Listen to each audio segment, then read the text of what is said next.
বিসমিল্লাহির রহমানির রহিম। আসসালামু আলাইকুম। কেমন আছেন আপনারা? আশা করি ভালো আছেন। আমিও আছি, শুকুর আলহামদুলিল্লাহ। আমি আজ দুধের পিঠা ভেজাবো বলে 2 কাপ চালের গুঁড়া ভিজিয়ে রেখেছিলাম হালকা গরম পানি দিয়ে অনেকক্ষণ। তারপরে ব্লেন্ডার করে নিয়ে পিঠা বানাইতে যেয়ে দেখি যে মাশাআল্লাহ অনেক সুন্দরই পিঠা হচ্ছে। এর ভিতরে 1/2 চামচ বেকিং পাউডার দিয়েছি। আপনারা ইচ্ছা করলে দিতে পারেন, এটা অপশনাল। এখন প্রথমে আপনার কড়াইয়ের জালটা ফুলে রাখতে হবে। ফুলে রেখে ভালোভাবে খোলাটা গরম করতে হবে। তারপরে একটু তেল ব্রাশ করে দিতে হবে, পানি আর তেল। দেখেন কিভাবে ধোয়া উঠছে, তখনই মনে করবেন যে না, খোলাটা ঠিক মতো গরম হয়েছে। এখন গোলাটা ভালো করে চামচ দিয়ে ভালো করে নেড়ে তারপরে 1 চামচ দিয়া সঙ্গে সঙ্গে ঢেকে রাখবেন, না হয় ছিদ্র ছিদ্র হয়ে যাবে। সঙ্গে সঙ্গে ঢেকে রাখলে তারপরে আপনার 2 থেকে 3 মিনিট লাগবে। জালটা এখন মিডিয়ামে রাখবেন, কারণ কড়াইটা একবার গরম হয়ে গেছে। মিডিয়ামে রেখে আপনার পিঠাটা বানাবেন। তবে পিঠাটা দেওয়ার আগে খোলাটা সুন্দরভাবে গরম করে নিতে হবে। জাল বাড়ানোর দরকার নাই, কিন্তু খোলাটা গরম হবে। দেখেন পিঠাগুলা কত সাইডে জালি হয়েছে, ফুলকো হয়েছে। এই জন্য আপনাদের শেয়ার করলাম, কারণ আমার খুব ভালো লাগছে। দেখেন পিঠাটা কভারটা উঁচা করলাম, কত সুন্দর ফুলকো হয়েছে।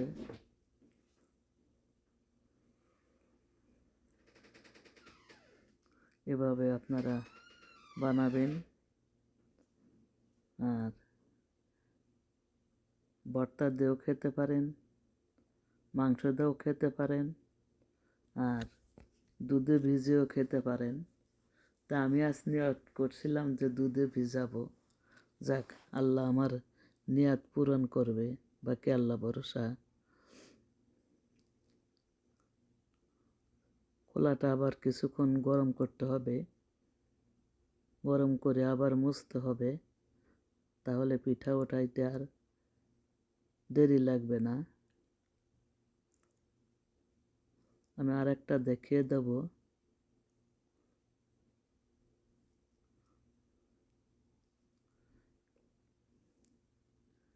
আমি আশা করি আপনারাও পারবেন।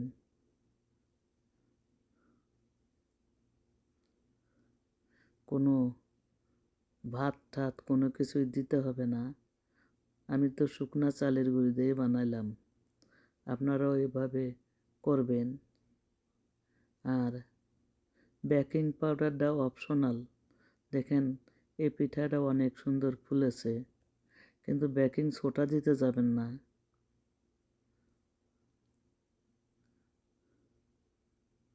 এটাও ফুলকো হয়েছে, এটা সাইডে একটু লেগে গেছিল।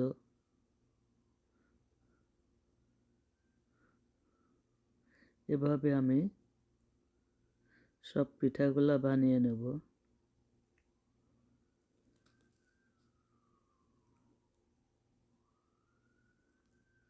আমার 4টা পিঠা হয়ে গেছে।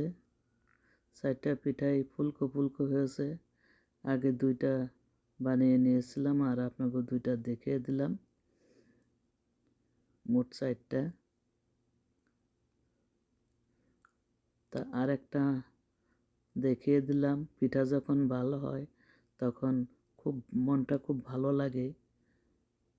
মনে হয় সবগুলো আপনাদের সাথে শেয়ার করি, দেখেন উঠানোও লাগে না, খোলা থেকে কিভাবে আস্তে উঠা যায়, যে ধোয়া উঠতেছে।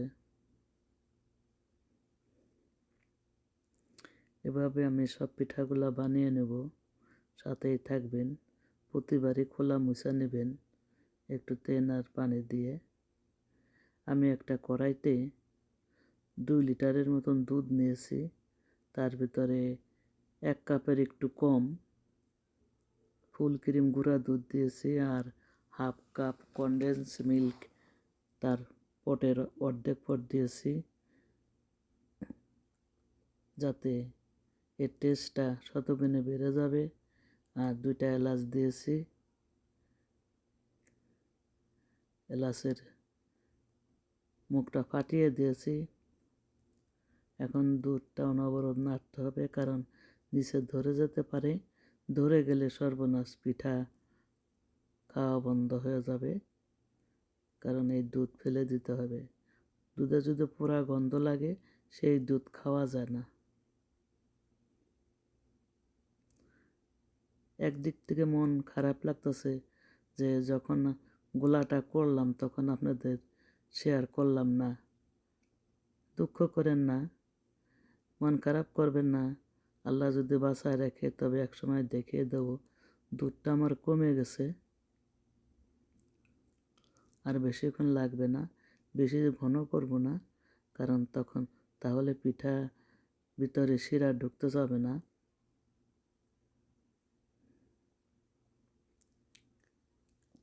আমার শ্বশুরবাড়ি বলে, শ্বশুরবাড়ি টাঙ্গাইল মির্জাপুর, দুধের পিঠা। আর আমার বাপের বাড়ি বিক্রমপুর, তারা বলে যে ভিজা পিঠা। ভিজা পিঠা বলে তাতে বোঝাই যায় যে দুধে ভিজানো।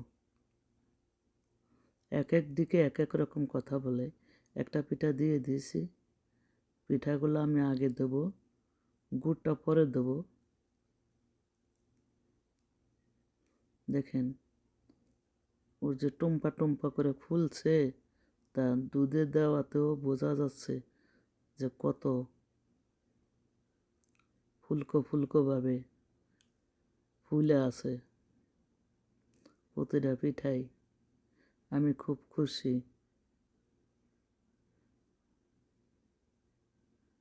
দেশে থাকতে বানাইতে পারছি, কিন্তু এখানে শুকনা গুঁড়ি আর এই ইসের এদেশের খোলা ভালো না, এদেশের গ্যাসের চুলা, এসব মিলিয়ে এত সুন্দর পিঠা বানাই নাই। গতবারের পিঠা এত সুন্দর হয় নাই। এবার মাশাল্লাহ। আগেও একবার বানাইছি ছোট ছাঁচে, এটা দুধে ভেজাইছিলাম, সেটা অনেক সুন্দর হয়েছে আগেরটা।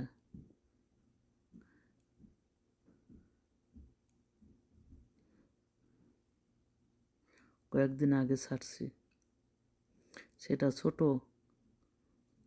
ওটারে আমাদের দেশে বিক্রমপুরে বলে খাসের পিঠা। এখন গুড়টা দিয়ে দিলাম, গুড়টা দিয়ে নাড়াচাড়া দিলাম, মিক্স করে দিলাম, কারণ গুড় বেশি দেবো না। গুড়টা আমি জাল দিয়ে রেখেছি, জাল দিয়ে আবার দেওয়ার আগে গরম করছি। আপনারাও তাই করবেন, তাহলে দুধ আর ছানা কাটার ভয় থাকবে না। আমরা এইভাবেই করি।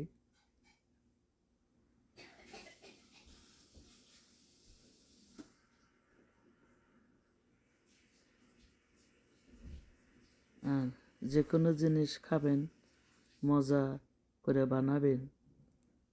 খরচ একটু বেশি হলেও বছরে 1-2 বার খাবেন, খরচের দিক চিন্তা করবেন না, মজার অল্পও ভালো।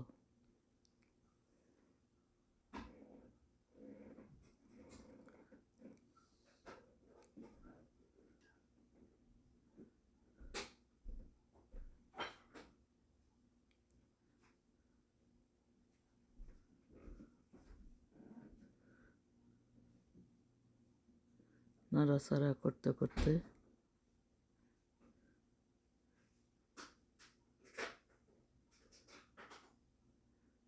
কেন তো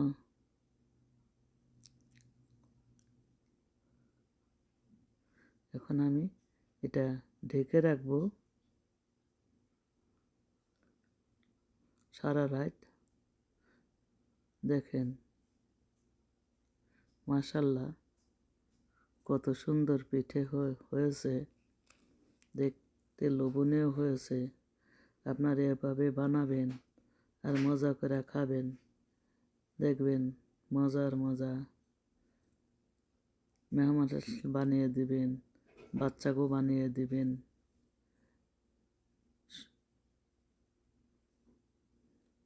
নিজেরা বানিয়ে খাবেন। আমি সব কিছু দেখিয়ে দিয়েছি। আশা করি আমার এই রেসিপি আপনাদের ভালো লেগেছে। ভালো লাগলে প্রথমে একটা লাইক দিবেন। আবার হয়তো হাজির হয়ে যাব নতুন কোনো রেসিপি নিয়ে, সেই সাথেই থাকবেন।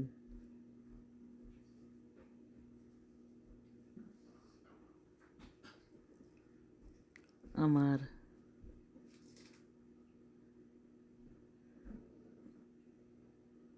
ভিডিও নিশ্চয় আপনাদের ভালো লেগেছে।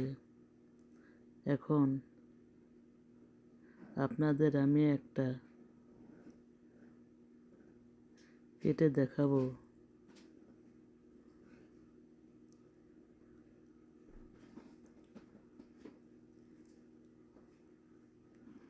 দেখবেন যে আমি সার্ভিং ডিশ থেকে তুলতেই পারি নাই, পিঠাটা ভেঙে গেছে। কত নরম হয়েছে, নরম তুলতুলা। আমি উঠাইতে গেলেই আস্তে আস্তে মনে করেন যে খসে যাচ্ছে। অনেক কষ্টে উঠাইছি। দেখেন কি সুন্দর হয়েছে, ভিতরে রস ঢুকে পুরা পিঠাটাই কুসকুস। আর মনে হয় যেন মৌচাকে বাসা বেঁধেছে। মৌচাক পিঠা মনে হয় যে চিতই পিঠার ভিতর জন্ম নিছে। দেখেন কি সুন্দর হয়েছে মাশাআল্লাহ। মুখে দিলেই গলে যায়। আমি অলরেডি খেয়ে নিয়েছি। আমি না খেয়ে তো আপনাদের বলতে পারি না কেমন হয়েছে। দেখা যায় আমার খেতে হয়, আর আমি এমনও লোভ সামলাইতে পারি না, সত্য কথা।